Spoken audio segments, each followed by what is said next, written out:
এখানে দাঁড়িয়ে আছিস কেন? কিছু বলবি নাকি? মা, আমি বাজারে যাব। নদীতে গেছিলাম, ওইখানে বাবাকে দেখলাম না। বাবা নিশ্চয়ই মাছ নিয়ে বাজারে গেছে। বাজারে কেন যাবি? তোর বাবা তো রঘু রায়ের কাছে মাছ বিক্রি করেই বাড়ি চলে আসবে। ও মা, বাবা রোজ রঘু রায়ের কাছেই কেন মাছ বিক্রি করে? খালের পাড়ে সব সময় লোকজন ভিড় করে, তাদের কাছে তো বিক্রি করতে পারে, দামও ভালো পাবে, আর নিজের পছন্দ মতো বেচা কেনাও করতে পারবে। ও তুই বুঝবি না রে মা, রঘু রায়ের দখল খালের ওপর, বাজারের ওপর, এমনকি নদীর পাশের জায়গাটাও ওর লোকজনদের দখলে। গ্রামের লোকজন যদি ওনার অনুমতি ছাড়া মাছ কেনে বা বেচে, তাহলে তারা বিপদে পড়ে। কিন্তু মা, এটা তো ঠিক না। বাবা তো সেই কবে থেকে মাছ ধরে, আর এখনো নিজের মতো করে বিক্রি করতে পারে না। রমেশ কাকুর ছেলে নাকি একদিন নিজের মতো করে মাছ বিক্রি করেছিল। সেই জন্যই তো রমেশ কাকুর ছেলেকে রাতে ধরে নিয়ে গিয়ে হুমকি দিয়েছিল রঘুর লোকজন। বলেছিল আর যদি এমন করে তাহলে তাকে নদীতে ফেলে দেবে। সেই থেকে কেউ আর সাহস পায় না। তবে কি আমরা চিরকাল এইভাবে চলবো মা? এই গ্রামে থাকতে হলে রঘুরায়ের নিয়ম কানুনই মানতে হবে রে মা। সে শুধু মাছের ব্যবসায়ী নয়, পেছনে অনেক বড় লোক আছে ওর, তাই তোর বাবাও কিছু বলতে পারে না। তবু মা, কিছু একটা করতে হবে। আমি আর এভাবে বাবাকে দেখতে পারবো না। রোজ রোজ বাবার মুখে হতাশা দেখি, দামও ঠিক মতো পায় না। উল্টে রঘু রায়ের খুশি রাখতে গিয়ে কখনো কখনো তো মাছ ফ্রিতে দিয়ে দেয়। জানি রে মা, জানি, কিন্তু কিচ্ছু করার নেই। দরিদ্রের বিচার নেই রে মা। যদি কিছু বলি তাহলে শুধু মাছ না, মাথার ওপরের এই দোচালা ঘরটাও আর থাকবে না। মা, কে যেন এসেছে। বাবা কি? চল রে দেখি। শোন মা, তোর বাবার সাথে এইসব নিয়ে কথা বলবি না, তোর বাবা কিন্তু রেগে যাবে। আরে রমেশ কাকা যে, তা কেমন আছো? আর ভালো থাকা, এ শরীরটা বেশি ভালো নেই, কাজকর্ম করতে পারি না।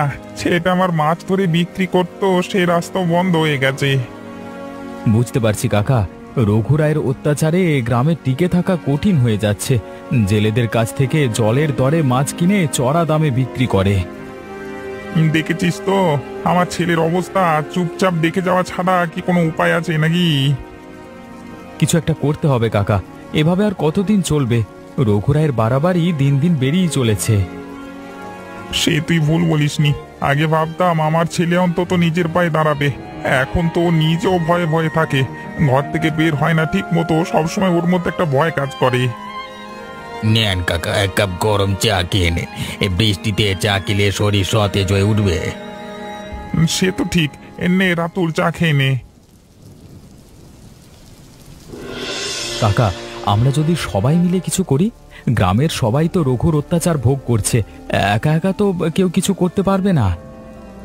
হ্যাঁ রে, অনেকদিন ধরে ভাবছি যদি গ্রামের লোক একসাথে হয় হয়তো কিছু করা যাবে, কিন্তু সবাই তো ভয় পায়।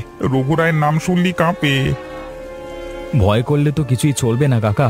আমরা যদি একজোট হই, সবাই মিলে রঘুর অন্যায়ের বিরুদ্ধে রুখে দাঁড়াই, তাহলে অবশ্যই কিছু হবে। তুই ঠিক বলেছিস, সাহস থাকলে একদিন ঠিকই পরিবর্তন হবে।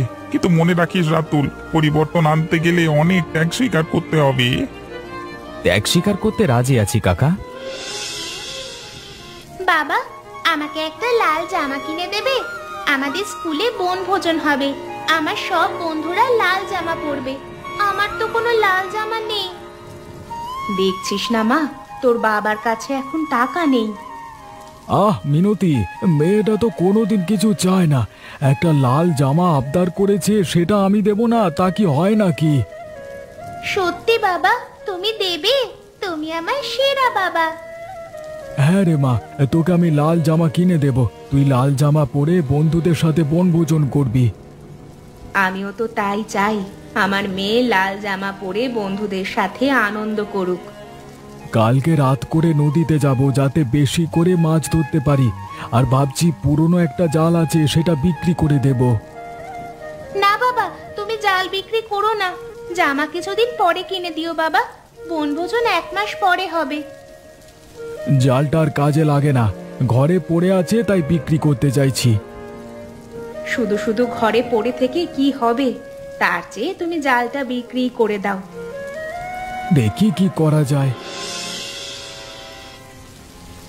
বাবু, মাছ এনেছি, মাছগুলো নিন, আমাকে তাড়াতাড়ি বাড়ি যেতে হবে। এত বেলা করে মাছ আনছিস কেন? এখন মাছ কিনলে তো বিক্রি করতে পারবো না, তুই মাছ বাড়ি নিয়ে যা। এই বৃষ্টিতে মাছ ফেরত নিয়ে গেলে সব প্যাঁচে পড়ে যাবে বাবু। সকাল থেকে নদীতে ছিলাম, প্রচুর কষ্ট করে মাছ ধরেছি, দয়া করে মাছগুলো রেখে দিন। কষ্ট করেছিস বলে কি আমাকে মাছ নিতে হবে? আরে এত মাছ এখন কে নেবে বল দেখি, আমাকে তো আমার ব্যবসার কথা ভাবতে হবে। বাবু, টাটকা মাছ, দেখবেন সব মাছ বিক্রি হয়ে যাবে। কত কেজি মাছ এনেছিস? প্রায় 15 কেজি হবে বাবু। 1500 টাকা দেব, যদি রাজি থাকিস তাহলে মাছ দিয়ে যা, না হলে আমার পক্ষে মাছ নেওয়া সম্ভব নয়। মাত্র 1500 টাকা? প্রতি কেজি 100 টাকা, বাজারে তো এই মাছ 500 টাকা কেজি। মানে ওরে, আমার সাথে দরাদরি করিস? যদি মাছ বেচতে চাস তাহলে মুখ বন্ধ করে পয়সা নিয়ে যা, নইলে তুই মাছ নিয়ে যা। বাবু, এভাবে বলবেন না, আপনি যদি মাছ না নেন তাহলে আমার কি উপায় হবে বলুন তো? হাতে একদম টাকা নেই, এদিকে মেয়েটা একটা জামা কিনে দিতে বলেছে। তাহলে মাছগুলো দে, আর এই নে 1500 টাকা। ঠিক আছে বাবু, আপনি যেটা দেন সেটাই ভালো, শুধু মাছগুলো নিয়ে নিন। এই তো বুঝে গেছিস। এখন তাহলে চললাম বাবু। কি লাভটাই না করলাম, এই মাছ আমি এখন 20,000 টাকায় বিক্রি করব। বোকা জেলে 1500 টাকায় মাছটা দিয়ে গেল।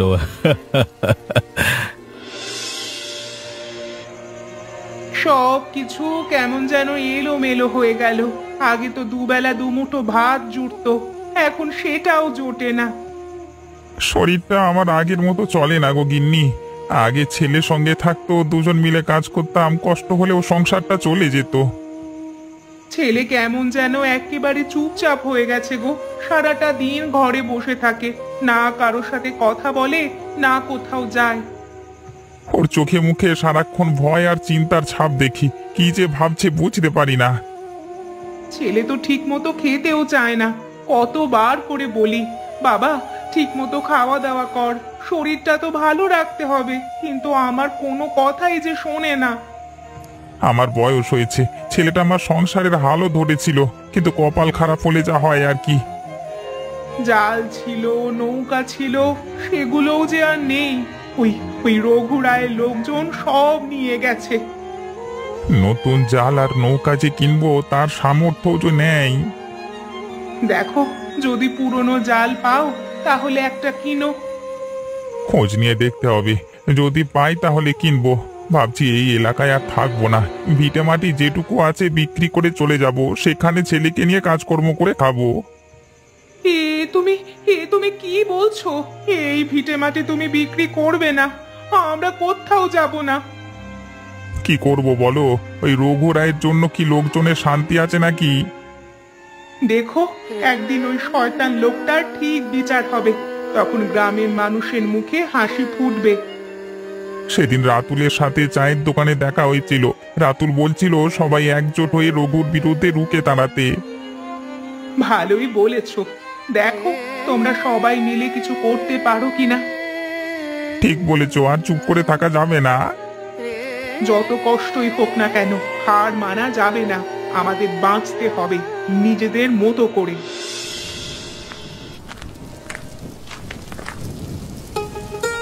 নিপা, কেমন আছিস? ভালো আছি কাকা। কোথায় গেছিলিস? দোকানে গেছিলাম তেল কিনতে, রান্নার তেল ফুরিয়ে গেছে তাই গেছিলাম। নিপা, গোপাল দাদাকে বলিস তো আমার সাথে দেখা করতে, খুব দরকারি কথা আছে। আচ্ছা বলবো। কাকা, কি হয়েছে জানো? ওই রঘু রায় 15 কেজি মাছের জন্য বাবাকে 1500 টাকা দিয়েছে। তারপর 2 দিন ধরে বাবা আর মাছ ধরতে যায় না। মাছ ধরা আমিও বন্ধ করে দিয়েছিলাম, তবে আবার শুরু করব। একটা পুরনো জাল যদি কেউ বিক্রি করতো কিনতে পারতাম। আমাদের একটা পুরনো জাল আছে, বাবা বলছিল বিক্রি করে দেবে। তাহলে তো ভালোই হয়, তোদের জালটা আমি কিনতে পারবো। কাকা এখন চলো আমাদের বাড়িতে, বাবা বাড়িতেই আছে। না রে, এখন যাব না, আমার একটা কাজ আছে, আমি না হয় ফেরার পথে তোদের বাড়ি হয়ে যাব। আচ্ছা কাকা, আমি এখন গেলাম, দেরি হলে মা আবার চিন্তা করবে। ঠিক আছে, তুই এখন বাড়ি যা।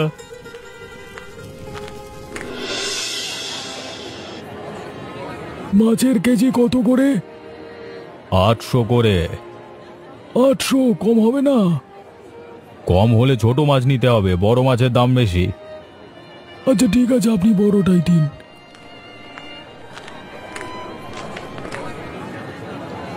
আরে তমাল যে, তা এতদিন মাছ ধরিসনি কেন? দেখলি তো সে আমার কাছে আসতে হলো। আপনি যে অবিচার করছেন তার প্রতিশোধ নেওয়ার জন্যই আমি আবার মাছ ধরা শুরু করেছি। কিরে তমাল, কোনো কথা বলছিস না যে? তা মাছগুলো দিবি নাকি নিয়ে চলে যাবি? আগে তোর সাথে কি হয়েছিল ভুলে গেছিস নাকি? না না বাবু, আপনাকেই মাছগুলো দেবো, এই নিন। ধর, তোকে 2500 টাকা দিলাম, তোকে একটু বেশি টাকাই দিলাম, অন্য কেউ হলে 1500 টাকা দিতাম। আচ্ছা বাবু, আপনি যা ভালো মনে করেন। বুঝলি তমাল, এই গ্রামে যারাই মাছ ধরে সবাই আমার কাছে মাছ বিক্রি করে। আপনি ছাড়া আর কে আছে বলুন যে তার মাছ বিক্রি করবে? বুঝেছিস তাহলে? আর শোন, এখন থেকে রোজ মাছ ধরবি, তোকে অন্যদের তুলনায় বেশি টাকা দেব। আজ নয়, কিন্তু একদিন ঠিকই এর শেষ হবে। আমরা গ্রামের সবাই এক হব, অন্যায়ের বিরুদ্ধে কথা বলবো, রঘুর দিন অবশ্যই একদিন শেষ হবে। বাবু এখন আমি গেলাম, কালকে মাছ নিয়ে আবার আসবো।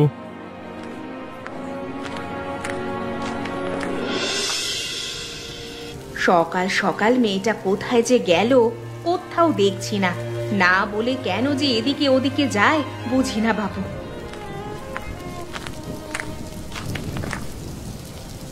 এই নিপা, কোথায় গিয়েছিলি?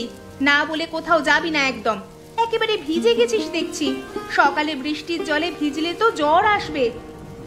মা, আমি শাপলা তুলতে গিয়েছিলাম, খাল থেকে শাপলা তুলে বাজারে বিক্রি করেছি। এই দেখো, 20 টাকার শাপলা বিক্রি করেছি। তোকে কে বলেছে শাপলা তুলে বিক্রি করতে? কেউ বলেনি মা, শাপলা বিক্রি করে যে টাকা হবে সেটা জমিয়ে আমি লাল জামা কিনবো। পাগল মেয়ের কাজ দেখো, শাপলা বিক্রির টাকা দিয়ে কি জামা হবে?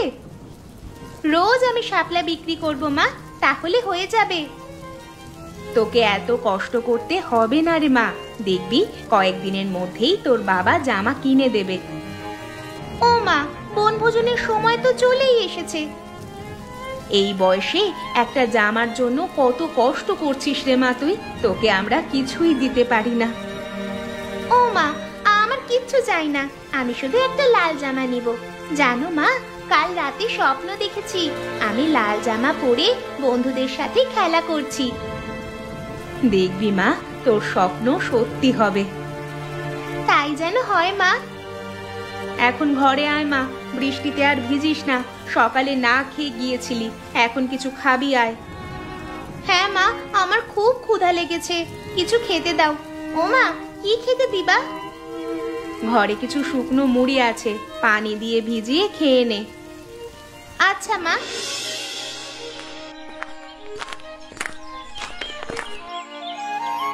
গোপাল দাদা যে, অনেকদিন পর দেখা হলো, তাই এই অসময়ে মাঠে কি করছো? কিছু বেগুনের চারা লাগিয়েছি তো, তুই খবর কি তোর? আজকাল তো দেখাই যায় না। আমি ঠিকই দেখা দিই, তুমি খালি আমাকে দেখো না। সে যাকগে, আমার বাড়ির সামনে একটা জমি ফাঁকা পড়ে আছে, ভাবছি আমিও বেগুন গাছ লাগাবো। তা একা মানুষ বেগুন গাছ লাগিয়ে কি করবি? খাবে কে? একবার একটা এবার একটা বিয়ে শাদী কর। বিয়ের কথা বলছো? তাহলে আমার জন্য মেয়ে দেখা শুরু করো। শোন রাতুল, আমাদের পাড়ায় একটা দিদিমা থাকে, তোর সাথে বেশ মানাবে। তুমি আমার সাথে মজা করছো? তা করো করো। আরে না রে, মজা করব কেন? দিদিমাও একা থাকে, তুইও একা থাকিস, তাই তোর পাত্রী হিসেবে দিদিমার কথাই মাথায় আসলো। থাক বাবা, বিয়ে করবার স্বাদ মিটে গেছে, পারলে তুমি আর একটা বিয়ে করো, কালই আমি দিদিমার সাথে কথা বলবো। কি বলো গোপাল দাদা? তা তুই কথা বলতে পারিস বটে, সে যাই বলিস, তোর সাথে দেখা হয়ে মনটা ভালো হয়ে গেল। ঠিক বলেছ গোপাল দাদা, দিনকালে যা অবস্থা, ভালো থাকাটাই কষ্টের হয়ে যাচ্ছে। শোন রাতুল, গ্রামের কয়েকজন মিলে আমরা একটা আলোচনা করব, সেখানে তুইও থাকবি। কি বিষয়ে আলোচনা হবে? ওই রঘুরাইকে নিয়ে। সত্যি ওই রঘুরাইদের জন্য গ্রামের মানুষ অতিষ্ঠ হয়ে আছে। সে আর বলতে। আমি অবশ্যই আলোচনায় থাকব। কবে আলোচনা হবে আগে থেকে আমাকে জানিয়ে দিও। সে জানিয়ে দেব। এখন এখানে আয়, আমার সাথে কিছু বেগুনের চারা লাগিয়ে দে। আচ্ছা, আসছি। বাবা তোমার, তুই যে আবার কাজ করা শুরু করেছিস, খুবই ভালো হয়েছে। হ্যাঁ বাবা, এইভাবে আর ঘরে বসে থাকতে ভালো লাগছিল না। পুরনো জালটাও তাড়াতাড়ি পেয়ে গেলাম। তা কোথা থেকে কিনেছিস জালটা? কিনেছি এক জায়গা থেকে। পুরনো হলেও জালটা অনেক ভালো, মাছ ধরা পড়ে ভালোই। মাছ ধরা পড়ে আর কি হবে? মাছের কি দাম আছে নাকি? মাছের দাম যাতে পাওয়া যায় সেই ব্যবস্থা খুব দ্রুত করতে হবে। হ্যাঁ বাবা, এবার কেউ আমরা চুপ করে থাকবো না। সবাই মিলে পরশু রাতে গোপালের বাড়িতে একসাথে হতে হবে। যা করবে খুব সাবধানে, বিপদ যেন না হয়। মা তুমি চিন্তা করো না, আমরা যা করব দেখো সবার ভালো হবে। গ্রামের অধিকাংশ মানুষ ওই রঘুর ওপর চটে আছে, গরিব মানুষকে শোষণ করাই ওর কাজ। তুমি একদম ঠিক বলেছো বাবা, ওই রঘু আমার জীবনটা একেবারে শেষ করে দিয়েছে, আমি ওকে ছাড়বো না। হ্যাঁ, সেই কথা মনে উঠলে আমার শরীরে কাঁটা দেয়। হ্যাঁ বাবা। আচ্ছা বাবা, তোরা এখন খেয়ে নে। এই সব আলোচনা তোরা গোপালদের বাড়িতে করিস। আজকের মতো বাদ দে বাবা। ঠিক আছে মা।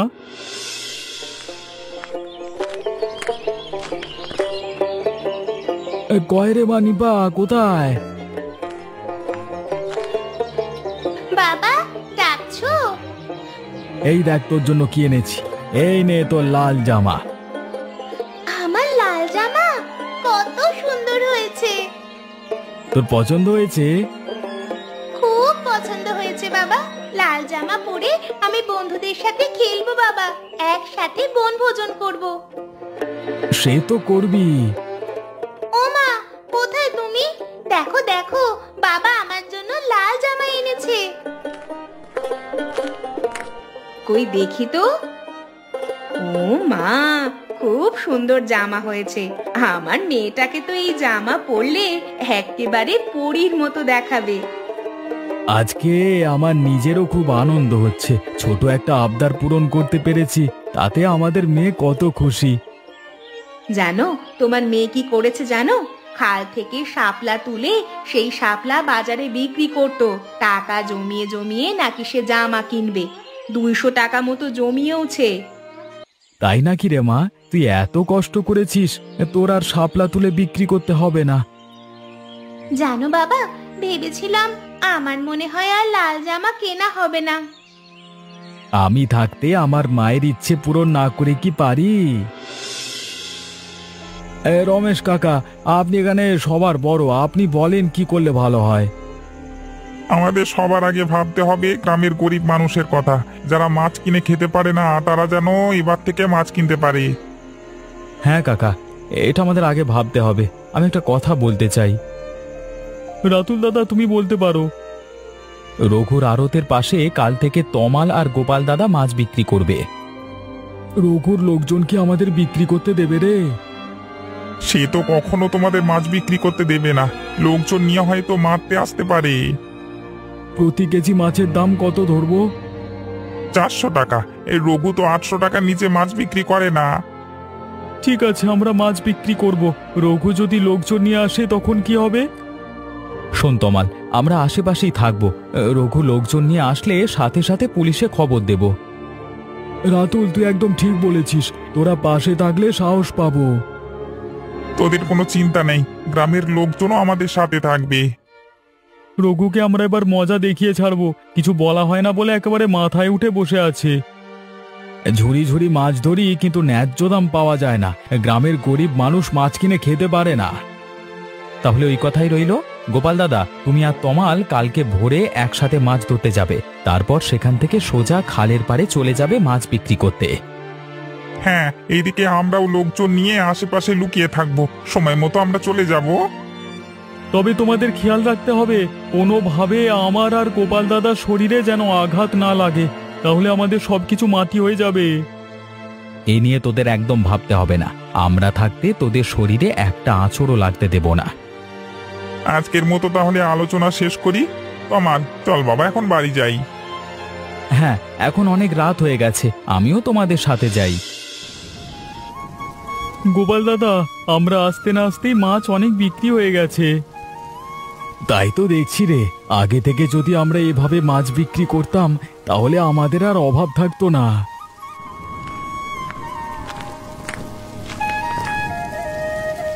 মাছের দাম কত গো? রঘুরায়ের কাছ থেকে তো মাছ কিনে খেতে পারি না। 400 টাকা। আমার কাছে 300 টাকাই আছে, যদি 300 টাকায় দেওয়া যায় তাহলে দাও। হ্যাঁ, দেওয়া যাবে, আপনি 300 টাকাই দিন আমাদের। তোমরা বেঁচে থাকো, তোমাদের অনেক ভালো হবে। কতকাল যে মাছ খাওয়া হয় না, তোমাদের জন্য এবার মাছ খেতে পারবো। এই মাছের বাজার আপনাদের জন্যই।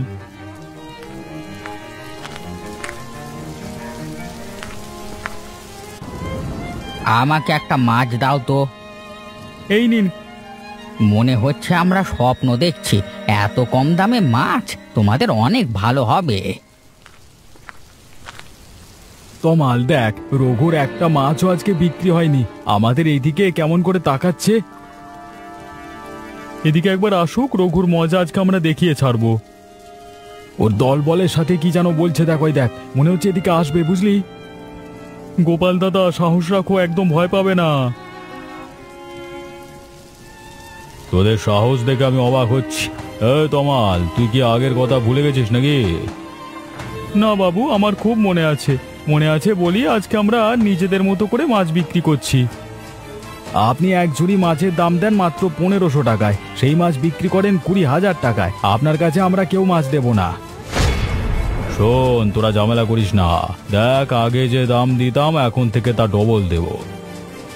আমরা আর আপনার ফাঁদে পা দেব না, আপনি এখান থেকে যান। এই, তোরা দাঁড়িয়ে আছিস কেন রে?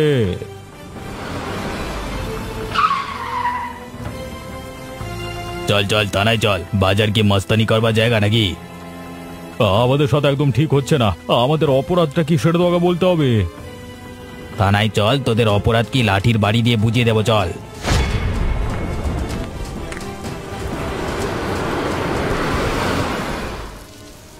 রমেশ কাকা, আপনারা ঠিক সময় মতো না আসলে আজকে আমাদের কপালে দুঃখ ছিল। আমরা তো প্রস্তুত হয়েই ছিলাম। যাক, ভালোই ভালো সব ঝামেলা মিটে গেল। আপনারা সবাই শুনুন, আজকে থেকে এটা খালপাড়ে সস্তা মাছের বাজার।